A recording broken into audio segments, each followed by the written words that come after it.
morning, it's Libby. I'm here in my kitchen. It's the 13th of February 2021, and today I thought I'd get together and make kombucha. So I had a day off yesterday, so I didn't come online for my 28 days challenge to eat out of my cupboards, but I did have quite a few nice things to eat. I had a Caribbean black bean and pineapple stew. I had it with some nice brown rice and wilted spinach and some Swiss chard. And for my lunch, I had some soup and some sourdough bread. So I'm getting ahead today. I'm going to be doing quite a few videos, hopefully to show you a few things that I'm making today. But I thought I'd hop on this morning and make some kombucha. Now, I drink kombucha on a regular basis. I drink it at least once a day, and I've got a glass here that I'm drinking right now, and it just tastes of a nice it tastes a little bit like ginger beer. It has a fizz about it, very, very delicious. So that's the end product. So to make it, you'll need certain things. So why will we drink kombucha? You ask yourself, why are you making this video? Why are you drinking kombucha? So kombucha is a fermented tea, and it's full of B vitamins. It's full of lots of nutrition. It's a probiotic, which means it helps with your digestive system. It helps with the flora and fauna and your digestive system, and helps you to keep healthy. It's also called the elixir of life, and sometimes called mushroom tea, because it's made with like a fungus SCOBY.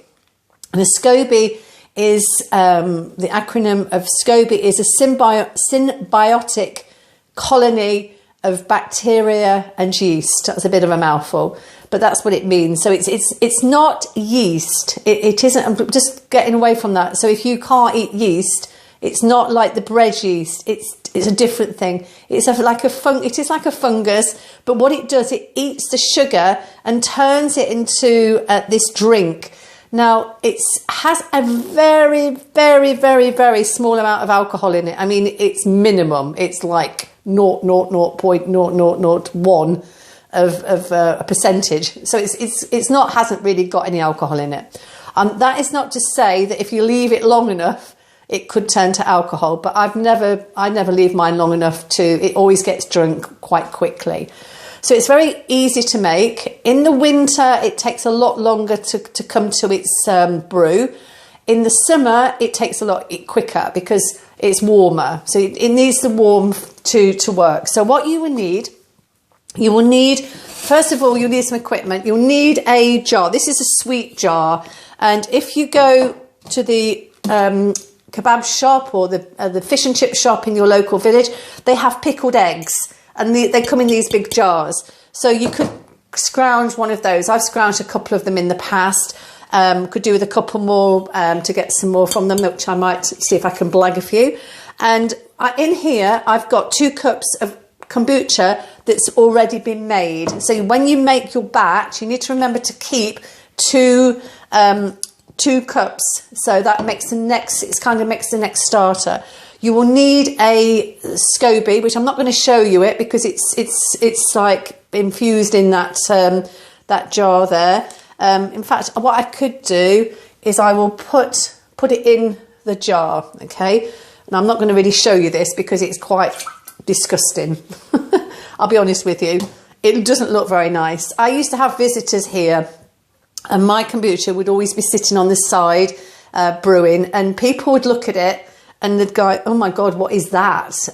It looks like some sort of alien with tentacles, almost like an octopus. And, if you're going to drink that and you're going to offer them that while they're here, they're not going to drink it because they're going to think, oh my God, no, I'm not drinking that. I had a friend that took about 4 years to actually have a taste of kombucha. When she did, now she's hooked. She makes it herself.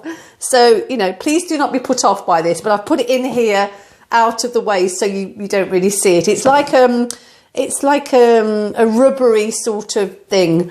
You have to buy it off the internet. It will come in a little pouch with some kombucha all ready to go. You don't need a lot of it. You could have a tiny piece of it and it would still work. It will make a mother. So if you know anything about these things, it will make a mother on the top. So when it's finished, it will have a little mother growing on the top. Okay. I use mainly in my preparation plastic. I mean, I'm not a big lover of plastic, but it needs to have plastic. If you're using it, plastic or wood, I mean, obviously not going to get a wood sieve, but a plastic sieve you'll need. You probably could do with a plastic sieve, and you will probably need, if you have, a thermometer. It's not necessary, but that will help you with the tea. Okay, so you need to have 6 cups of water. You need a cup of sugar and about a 1/4 cup of green tea or black tea. You can use either. A lot of people, once they get started making on this, I know people to make it with fruit teas. I kind of don't know how that works, because it apparently needs the caffeine in there to react with the sugar and the SCOBY to create the drink. I have a friend who makes it with blackberry tea and fruit teas. I don't know. I've never made it, so I can't comment. This particular tea has actually got mango in it. So I'm using that up because it's in here. I've got quite a little bit left, and kind of want to use it up. It's loose leaf tea. You can use tea bags. Now, I don't particularly like tea bags because some tea bags have bleach in them. So you don't want to be kind of drinking that. So I'm just going to put my camera a little bit further over so you can see. So what we're going to do is we're going to go through the basic steps, and I'm going to start. So you'll need to have a pan. Let me just bring it a little bit closer. That's probably better. You'll need to have a pan, and I'm just going to put it on to boil. And I'm not going to let it boil and go through the whole thing, because it will take forever. But it's really simple. It doesn't take very long. So I'm going to put my 6 cups of water into this pan very gently. Now, this is filtered water. Now, again, I know people that use tap water, and it makes perfectly good tea. I have a filter, so I use my filter. So I will just let that come up to temperature. And again, I'm not going to take that long to do that. And I will put my thermometer in, and it needs to reach, for green tea, 180 degrees. If you're brewing black tea, it's kind of more like 200, 220, okay? As I say, I'll put the whole recipe at the bottom of this video, so you've got it. You don't necessarily need this, but you just need to make sure it's hot and it's going to brew like you would a tea. So I'm going to put that in there, and I'm going to pretend it's boiled, right? So it has boiled. Okay, so I will check the temperature. It says 180 degrees. It's ready to have the next step. So the next step, I would add my tea. I'm not going to add that to it because it's going to spoil, but I'll add my tea, and I'm going to wait 10 minutes. About 10 minutes. It says on the recipe 5 minutes, but I tend to leave it a little bit longer because I kind of like it a little bit stronger. So I would put that in there, and I would just leave it to set to brew for 10 minutes. And then I would sieve it over another pan, use my sieve and pour it in. And then the leaves that are left, you can actually put those in your composter. Or you might be able to make another brew out of it. I don't know. Okay, I normally put it on the compost, and it composts really well. So that will be then, the tea has been taken out, and it has now got just green tea, just nothing else but green tea in water infused. I then will add my cup of sugar, and I'll give it a good stir with a wooden spoon or a plastic spoon. So you've got to remember, I've put my tea in there, and it's made to tea, and I've added 1 cup of sugar. So I'm just going to stir that as if I'm making my tea, okay? So you just need to make sure it's all infused, and then you would add 8 cups of water. And I'm not going to do that because I want to make this off camera later on. So I would add 8 more cups of water. Now, so that's over to one side. And then what you will have here is one I've made earlier. And this is infused tea.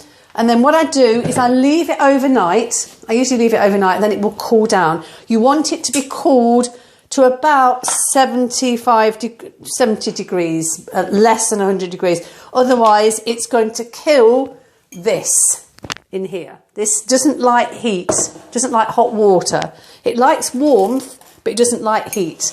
And it doesn't like metal. So you're not going to be putting metal spoons or anything in this once it's made. You need to remember that, because when you come to the second part of it, you need to make sure you keep away from anything metal. So in this jar, I've got my SCOBY and my kombucha. I'm going to take the camera back a bit so you can see. Maybe it's a bit further back. So I've got my jar here. Now this is being washed and cleaned. It doesn't necessarily need to be sterilised. However, I do tend to sterilise it. You can put it in the dishwasher, or you can give it a good scrub in hot water, or you can put it in the oven for about 120 degrees for about 20 minutes. The same applies to anything you're trying to sterilise, jam jars, bottles, anything like that. You need to sterilise it. But this main one here doesn't necessarily need too much cleaning. What you don't want to do is put lots of fairy liquid into it, because it will spoil and it will make the kombucha go off, all right? So then what I'm going to do is, I've already made some tea here from last night, and all I'm going to do is I'm going to pour it in very gently into this jam jar, or in this big jar. And I've got my sieve here, not my sieve, I've got my funnel here. Just take a little bit of time to go through. Put a bit more in. Now this will probably make more than this jar. So I'm just going to take it about up to a little bit further up. And I've still got some left. So I could put it in another jar. I've got, can't find it, but I've got another big jar that I can use. But I've got a few of these. So this is the final thing. So then what you need to do, just leave that there. You'll see the SCOBY is starting to float to the top. So I'll just bring it over to the camera. You see that SCOBY? That's what it looks like. Okay, not particularly exciting looking.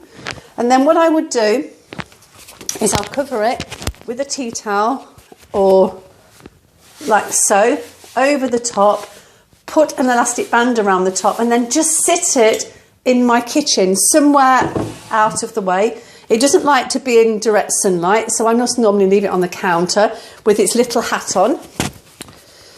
Now this is quite interesting, because I don't know about you, but when my kids were little, they used to do a Christmas play, and the shepherds would have a tea towel over their head with a band on to make out they were the shepherds coming to see Jesus in the nativity plays. This kind of reminds me of that. And my friend always says, you know, she's got her shepherds in her kitchen with the little hats on. So that's basically it. You would leave it on the side for about, as I say, I would say 10 days. And give it a little check. Don't start moving it around. But what it will start to do, it will make a film on the top. And as it starts to grow, I will show you in the next few days of its progress. And then when we get to about day 10, which we've got time because I'm doing this 28-day challenge, I will show you how to bottle it, and I'll show you how to flavour it. You might want to get yourself some of these bottles, or you can save them if you drink beer with the spring top there, or if you've got some of these already. I bought some from Wilkinson's, I think they were. I think they were about £6, and I've had them years. They do tend to sometimes break, you know, and you lose a few, but that's the nature of it. So that's basically it. I don't think I've got anything more to tell you, but basically you don't do anything now with it. You just leave it on the side, and it's like a little pet. You just kind of look after it. Keep it out of the sunlight, keep it warm. As I say, in the winter it takes a little bit longer. If your house is a bit colder in your kitchen, then you might want to move it somewhere where it's a bit warmer. Maybe into an airing cupboard, but just be mindful it is liquid, so you don't want something that's going to potentially get knocked over if you're going in the cupboard for something and you forget it's there. You don't want it pouring all over the place. So that's it basically. Kombucha. So I drink it regularly. I drink it every day. When you first start to drink it, you don't want to drink too much of it, because it has kind of a bit of a laxative effect, to say the least. So that's about as much as I would drink every day.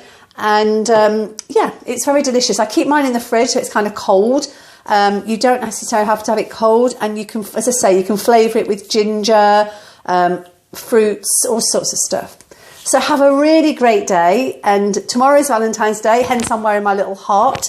Have a lovely day tomorrow, and I will see you all hopefully a little bit later. I'm going to come on again with just a little catch up of my week, how it's been, and where I'm going next week. All right, take care. Have a lovely rest of your Saturday, and I'll see you very soon. Bye bye.